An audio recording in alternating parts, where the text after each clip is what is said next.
dan istighfar termasuk salah satu amalan yang membuat syaitan kesal. Kan digoda syaitan kan? Proses syaitan menggoda kita sebentar atau lama? Ya lama, sampai kita jatuh dalam dosa. Digoda sampai syaitan. Subhanallah, syaitan salah satu makhluk yang tidak pernah putus asa. Beda sama manusia sekarang. Sebentar aja berusaha sedikit putus asa. Gagal, tidak berhasil. Kalau syaitan menggoda kita sampai titik terakhir nafas ruh keluar, baru dia berhenti. Tak akan berhenti menggoda manusia sampai dia meninggal. Tapi apa yang membuat syaitan kesal? Habis dia sudah berkali-kali berupaya, bertahun-tahun membuat kita jatuh dalam dosa, dia merasa diri bangga dan senang karena berhasil menggoda manusia. Tapi begitu manusia sadar dan ingat Allah, malu, beristighfar dan taubat, kata Allah, aku ampuni semua dosamu. Kata syaitan, capek deh. Makanya syaitan tak senang taubat dan istighfar. Dan itulah karunia Allah subhanahu wa ta'ala. Sebagaimana Allah berfirman di hadis Qudsi, Ya ibna Adam, law balaghat dhunubuka anana as-sama, thumma astaghfartani laghafartu laka ala ma kana minka wala ubali. Hei anak Adam, kalau dosa-dosamu sampai lapisan langit. Mohon maaf, kalau kumpulkan semua dosa manusia, belum tentu sampai ke lapisan langit.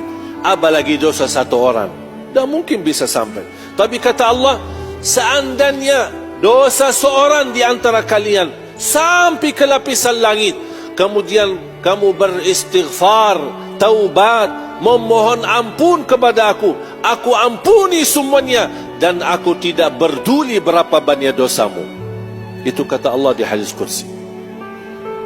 Betapa luas dan besar karunia ampunan Allah subhanahu wa ta'ala.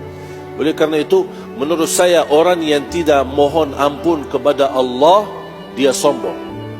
Dosa, istighfar. Mohon maaf, ada yang suka bertanya, gimana kalau dosa lagi? Ya istighfar lagi. Terus ulangi lagi dosa, ulangi lagi istighfar. Dosa lagi, istighfar lagi. Selama anda tidak bosan beristighfar, Allah tidak bosan mengampuni dosamu. Wajar kita manusia mohon maaf dosa, besok dosa, lusa dosa, dosa lagi, dan tidak akan berhenti. Jangan anda berfikir ada satu saat nanti insya-Allah saya akan jadi hamba yang tidak berdosa. Jangan harap. Itu malaikah, makhluk yang Allah ciptakan tidak boleh berdosa. Siapa? Malaikat. Kita harus berdosa. Dosa kadang-kadang kita menyakiti perasaan orang tua, tapi kita tidak sadar, membuat orang tua sakit hati. Itu dosa, walaupun kita tidak sadar. Tertulis di buku amal kita dosa. Tapi kita istighfar, terus beristighfar, Allah ampuni dosa-dosa yang kita ingat maupun dosa-dosa yang kita lupakan. Makanya jangan berhenti beristighfar. Istighfar bukan hanya untuk dosa dan maksiat. Dalam ibadah pun kita tutupi dengan istighfar. Buat apa?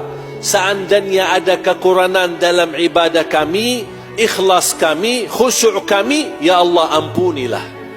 Makanya habis kita salat, bilang apa? Astaghfirullah. Ada orang bilang, kok istighfar? Memang kamu lagi dosa ya? Istighfar bukan untuk dosa saja.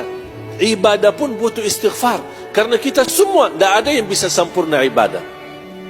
Sehebat apapun, tidak bisa sempurna ibadah. Mau dia ustaz, mau dia habib, mau dia siapa, tidak bisa sempurna ibadah.